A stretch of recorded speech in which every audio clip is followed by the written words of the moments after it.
കത്തോലിക്ക രൂപതയുടെ കീഴിലുള്ള ചേറ്റുകുളം സെന്റ് മേരീസ് പള്ളി വികാരി ഫാദർ സ്റ്റീഫൻ കുൾപ്ലാക്കിൽ ഗുണ്ടാ സംഘത്തെ ഉപയോഗിച്ച് തങ്ങളുടെ വീട് ആക്രമിച്ചുവെന്നാണ് ആനിയുടെ പരാതി.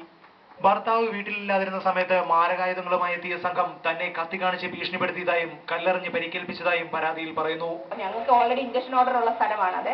അപ്പോൾ ഞാൻ ഓടിച്ചത് എന്താ ഇഞ്ചക്ഷൻ ഓർഡർ ഉള്ള സ്ഥലത്ത് നിങ്ങൾ എന്താ കാണിക്കണമെന്ന് ചോദിച്ചുകൊണ്ട് ഓടിച്ചെന്നപ്പോഴത്തേക്കും അവർ പറഞ്ഞു നീ കയറി പൊടിയെന്നും പറഞ്ഞുകൊണ്ട് എന്നെ ചീത്ത പിടിച്ച് കത്തി ഒരാൾ ഒരു വലിയ കത്തി അരയുന്ന കത്തി എടുത്ത് നീ അകത്ത് കയറി രാത്രി ഇപ്പം നിന്നെ കൊന്നു കളയെന്ന് പറഞ്ഞുകൊണ്ട് എന്നെ ഭീഷണിപ്പെടുത്തി. അന്നേരം വേറൊരാൾ വലിയൊരു കല്ല് എടുത്തുകൊണ്ട് നീ അകത്ത് കോമ്പൗണ്ടിനകത്ത് കയറല്ലേ നിന്നെ ഇപ്പം തട്ടിക്കളയെന്നും പറഞ്ഞുകൊണ്ട് ഭീഷണിപ്പെടുത്തി. അപ്പം ഞാൻ പേടിച്ചിട്ട് ഓടി അകത്ത് കോമ്പൗണ്ടിനകത്ത് കയറി വേറെ ഒരാൾ ഒരു കല്ല് വെച്ച് എനിക്കിട്ട് എറിഞ്ഞ് എൻ്റെ കൈക്ക് മുറിൽ 2 സ്റ്റിച്ച് ഉണ്ടായിരുന്നു.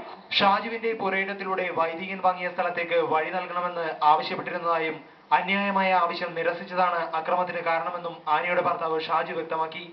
അദ്ദേഹത്തിന്റെ ചേട്ടന്റെ മകൻ അദ്ദേഹവും കുറച്ച് ഈ റിയൽ എസ്റ്റേറ്റ് മാഫിയായിട്ട് ചേർന്നിട്ട് അവരുടെ പ്ലാൻ എന്ന് വെച്ചാൽ ഇതിനകത്ത് നിന്ന് വഴി എങ്ങനെയെങ്കിലും എന്നെ നിർബന്ധിച്ച് വഴി ഇതിനകത്തൂടെ എടുത്തതിന് ശേഷം അവർക്ക് പ്ലോട്ടായിട്ട് കിട്ടി കഴിഞ്ഞാൽ അവിടെയൊക്കെ 2-2.25 ലക്ഷം രൂപയൊക്കെ ഇത് കിട്ടുന്നതാണ്. പുരയിടത്തിൽ വൈദികൻ പ്രവേശിക്കുന്നതിനെതിരെ ഷാജു നൽകിയ അന്യായത്തിൽ ഇദ്ദേഹത്തിന് അനുകൂലമായി കോടതിയുടെ ഇഞ്ചക്ഷൻ ഓർഡർ നിലനിൽക്കെയാണ് ഇത് ലംഘിച്ചുകൊണ്ട് ഗുണ്ടാസംഘങ്ങളെ ഉപയോഗിച്ച് ആക്രമണം നടത്തിയത്. വൈദികന്റെ ഭീഷണിയെക്കുറിച്ച് സഭാ നേതൃത്വത്തെ ധരിപ്പിച്ചിരുന്നെങ്കിലും അവർ കൈയൊഴിഞ്ഞതായി ആനിയും ഷാജുവും പറഞ്ഞു.